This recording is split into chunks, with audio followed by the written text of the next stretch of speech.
매각사례들을 저희가 지금 둘러보고 있잖아요. 그런데 보시면은 사람이 거의 한 명도 안 다니죠. 거의 다 차로 다니고. 그러니까 여기가 사람이 안 다녀도요, 뭐 10년에 두세 번씩 계속 거래가 되고 있고, 지금 매입하고 싶어도 물건들이 없어서 매입할 수 없는 바로 그런 곳이에요.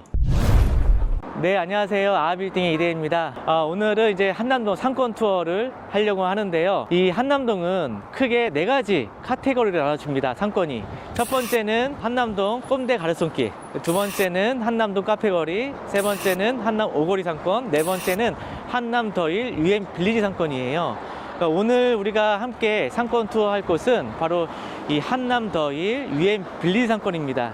자, 이곳은 아마 여러분들이 좀 생소하실 거라고 생각을 해요. 일단은 여기가 교통도 굉장히 불편하고 지하철역도 멀고, 하지만 이곳이요, 굉장히 투자 가치가 있다는 겁니다. 그 이유는 제가 다니면서 설명을 드려보도록 하고요. 한남 더일 UM 빌리지 상권은 일단은 고급 상권이에요. 특히 30, 50대 주요 고객층이 이 상권이 형성이 되어 있고요. 고급 레스토랑, 갤러리, 고급 옷가게, 와인바, 자, 이런 데로 이제 형성이 되어 있는 곳이고, 아마 이게 보시면은 유도 인구는 거의 없습니다. 사람이 거의 없는데, 보통 여기는 이제 차로 이제 많이 다니시고, 특히 예약지로 많이 거리가 형성이 되어 있어요. 이 길 건너편이 UM 빌리지입니다. 이 UM 빌리지에서 요 방향으로 넘어가면 옥수동이거든요. 저는 이렇게 생각을 합니다. 아마 요 거리가 국제학교, 뭐 영어 유치원, 이런 거리로 머지않아 형성이 될 것 같은 느낌이 많이 들어요. 그리고 여기부터가 이제 한남 더일 UM 빌리지 사이에 있는 메인 상권입니다. 대로변에서 이 라인으로 언덕이 상당히 가파른데 교통도 좀 많이 불편하고 지하철역도 멀고 해서 사람이 거의 없어요. 특히 여기는 이제 저녁보다는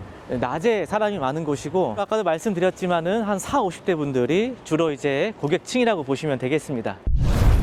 제가 이제 매각 사례를 하나씩 좀 보여드릴 텐데, 일단 자, 이 건물이 매각이 되었어요. 2010년에 21억, 또 2013년에 36억, 2019년에 54억의 거래가 되었고, 현재 감정가는 89억입니다. 그러니까 약 14년 전보다 5배 정도 올라갔습니다. 그 다음 두 번째 매각 사례인데, 자, 이 건물이 2009년에 19억 7천, 18년에 59억에 거래가 되었고, 현재 감정가는 102억이 나와요. 평당가 1억 5천. 여기도 한 14, 15년 동안 한 5배 정도 올라갔습니다. 자, 세 번째는 이제 요 건물인데요. 2012년에 37억, 17년에 55억, 2020년에 80억, 평당 9,300에 거래가 되었고, 현재 감정가 역시 125억, 평당 1억 5천이에요. 지금 아까 우리 세 군데 매각 사례를 보았는데요. 여기가 지금 현재 시세가 1억 5천, 1억 6천 정도의 감정가가 형성이 되어 있는데, 최근에 매각된 게 2년 전입니다. 이게 최근에 물건이 거래가 된 것도 없고, 여기에 물건이 나와 있지도 않아요. 그만큼 희소 가치가 있는 곳이에요. 이곳을 제가 추천드리는 이유가 뭐냐면, 여기가 물건도 잘 안 나오지만 NI가 상당히 높아요. 평당가가. 그러니까 1층 같은 경우가 한 30만 원 정도 되고요. 그리고 상부층이 한 20만 원 정도 되고, 지하가 10만 원 정도 되거든요. 근데 강남 같은 경우는 상부층이 한 15만 원 정도 나오거든요. 그리고 1층이 한 20에서 한 30, 그리고 지하는 한 7, 8만 원 정도.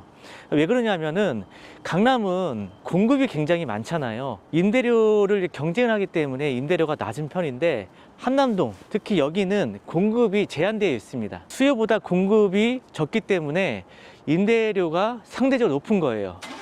근데 땅 가격은 자, 1억 5천, 1억 5천 비슷합니다. 강남이랑. 그런데 임대료가 높기 때문에 디벨롭이 더 많이 될 수가 있는 거죠. 더 높게. 그래서 여기가 더 가치가 상대적으로 높다라고 말씀을 드릴 수가 있어요. 한남 더일 아파트인데요. 여기가 지금 시세가, 평당가가 한 1억 4천만 원 정도 됩니다. 아파트가. 그리고 아까 우리 보신 데가 땅 가격이 평당 1억 5천 정도 되잖아요. 그러니까 땅 가격이랑 이 아파트 시세랑 평당가가 거의 비슷해요. 그리고 여기가 이제 보증금이 3억에 한 2억 5천 정도 하거든요. 120억짜리가. 그 임대 수익률이 2.5%인데, 빌딩하고 아파트랑 임대 수익률은 좀 비슷합니다. 근데 이 둘의 차이가 뭐냐면, 사실 아파트 같은 경우는 이제 주택이잖아요. 그러면 현금으로 다 매입을 해야 돼요. 예를 들어서 내가 100억짜리를 만약에 한남더일 아파트를 매입을 했다고 쳐요. 그럼 100억을 투자를 했는데 얘가 아마 10년 있다가 200억이 되었어요. 근데 빌딩은 내가 대출을 받을 수가 있잖아요. 현금 20억으로 80억을 대출을 받아서 100억짜리를 건물을 샀어요. 근데 얘가 만약에 10년 있다가 똑같이 200억이 되었어요. 그러면은 이 둘의 투자 수익률은요, 아파트는 현금 투자한 사람은 100%, 빌딩을 대출 끼고 한 사람은 500%예요. 그럼 벌써 자산 가치가 상당히 격차가 나는 겁니다. 예를 들어 빌딩 투자한 사람이 현금 100억을 가지고 20억씩 5번을 투자를 하면은요 2500%의 수익률이 나와요. 그러니까 점점 아파트에 투자한 사람과 빌딩에 투자한 사람의 격차는 더 벌어질 수밖에 없는 것이죠. 그러니까 이 고가 아파트를 투자하시는 분들은요, 딱 두 가지 분류 나눠지거든요. 첫 번째는 분양을 받은 사람들, 두 번째는 내가 실거주 목적으로 하는 분들이죠. 그래서 이거는 투자 가치로는 하시면 안 되는 겁니다. 그러니까 투자 가치로 내가 임대 수익을 보고 한다는 거는 사실 멋모르고 투자하시는 거예요. 아니면 내가 돈이 너무 많아서 내가 뭐 비트코인으로 뭐 수십억 수백억을 벌어서 그냥 내가 뭐 하나 사놓겠다, 포트폴리오로, 뭐 이런 목적이지, 진짜 투자를 하실 줄 아는 분은 그렇게 투자를 절대 안 하시죠.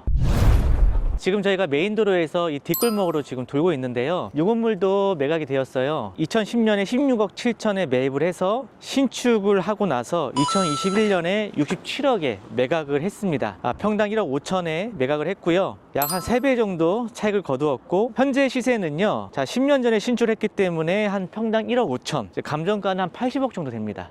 다섯 번째 매각 사례인데요, 2010년에 38억에 매입해서 건물을 약 445평, 한 30억 정도로 들여서 신축을 했고요, 2021년에 195억에 매각을 했습니다. 평당 한 1억 3천 정도 됐고요, 한 11년 동안 약 3배 정도 차익을 거두고 매각을 했고, 현재 시세는 220억 정도, 평당 1억 5천 정도 됩니다. 여섯 번째 매각 사례고요, 2014년에 신축을 해서 2021년에 165억에 매각을 했습니다. 현재 시세는 약 190억, 신축한 지 얼마 안 됐기 때문에 평당 1억 5천 정도 됩니다. 이렇게 매각 사례들을 저희가 좀 둘러보고 있잖아요. 그런데 보시면은 사람이 거의 한 명도 안 다니죠. 거의 다 차로 다니고. 그러니까 여기가 사람이 안 다녀도요, 뭐 10년에 두세 번씩 계속 거래가 되고 있고, 지금 매입하고 싶어도 물건들이 없어서 매입할 수 없는 바로 그런 곳이에요. 자, 일곱 번째 매각 사례인데요, 자, 이 건물 같은 경우도 2010년에 10억 5천에 매입을 해서요, 2013년에 신축을 했고요, 2021년에 65억에 매각을 했습니다. 평당 1억 2천이고요. 자, 이 건물도 10년 전에 신축했기 때문에 현재 시세는 한 1억 5천 정도 됩니다. 그리고 마지막 일곱 번째 매각 사례인데요, 2020년에 49억 3천에 매입을 했습니다. 평당 8,800이고요. 현재 감정가는 66억, 평당 1억 2천입니다. 이 건물은 이제 좀 오래되었기 때문에 땅 가격으로만 평가를 할 수가 있고 해서 한 평당 1억 2천 정도가 시세라고 보시면 되겠습니다. 지금 현재 요 라인에서는요, 매물이 여기 딱 하나 나와 있거든요. 요게 지금 네이버 부동산에 59억에 나왔어요. 감정가는 약 56억 정도 됩니다. 2층이라서 이 상태로는 사실 임대료가 안 나와서 답이 없고, 이제 새로 신축을 해야 되는 상황인데, 제가 이거 신축을 한번 어느 정도 나오는지 한 디벨롭을 한번 해봤거든요. 요게 대지가 약 50평 가까이 됩니다. 만약 신축하게 되면 지하 2층까지 하게 되면 약 한 160평 정도까지 건축이 나올 수가 있을 것 같아요. 자, 그런데 요거를 이제 만약에 임대료로 맞췄을 때 160평에 주변 시세 대비 한 3,200만 원 정도 임대료를 맞출 수가 있거든요. 그렇게 됐을 때 내가 100억에 엑시트 했을 때 그럼 수익률 4% 정도가 나옵니다. 그리고 23억 정도를 엑시트가 할 수가 있는 거죠. 그런데 이제 평당가가 2억으로 올라가는 거기 때문에 과연 2억에 이거를 매각할 수 있는지 없는지가 잘 꼼꼼하게 검토를 해보셔야 할 것 같습니다. 그러니까 수익률은 4% 정도는 맞춰지나 이게 과연 평당 2억에 여기 맞춰질 수 있을까? 근데 이 아까 우리가 메인 길에 오래된 건물들이 평당 지금 1억 5천, 1억 6천 정도 하는데 현재 나와 있는 건물도 없고, 이면들어도 지금 시세가 한 10년 된 준신축 건물이 한 1억 5천 이상 했잖아요. 그렇기 때문에 신축을 했을 때 한 평당 한 3년, 4년 정도 있다가 100억 정도의 엑시트 할 수 있겠다라는 생각이 듭니다.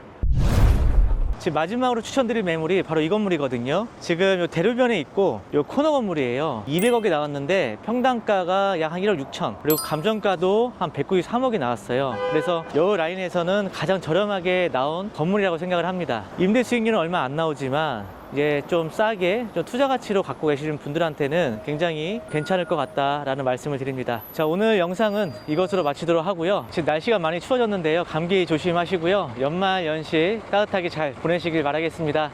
저는 더 유익한 영상으로 찾아뵙도록 하겠습니다. 감사합니다.